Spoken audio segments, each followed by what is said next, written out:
पंजाब दरअसल नाम ही एक मुरक्कब लफ्ज़ है, फ़ारसी का इसमें इस्तेमाल हुए अल्फ़ाज़। पंज कहते हैं 5, आब पानी, ऐसा खित्ता, ऐसी सरज़मीन, ऐसा इलाका जहाँ पर 5 नदियाँ बहती हैं। हमारे यहाँ एक सूबा है बहरहाल, और बहुत ही ज़रख़ेज़ है। उसकी एक ये है, देखिए कि वजह क्या है कि वो 5 नदियाँ कौन-सी हैं? सतलज, झेलम, रावी, चिनाब, व्यास, ये 5 नदियाँ हैं, जिसकी वजह से उसे पंजाब कहा जाता है। तो अब इलाहाबाद भी पंजाब बन चुका है। इलाहाबाद मशहूर है त्रिवेणी की वजह से, 3 नदियाँ थी मगर क्योंकि नासिक आ गए नदियाँ 5 हो गईं, तो अब इलाहाबाद भी पंजाब हो चुका है।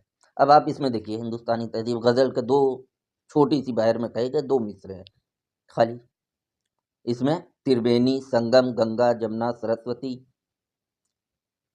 और मैंने कहा कि पंजाब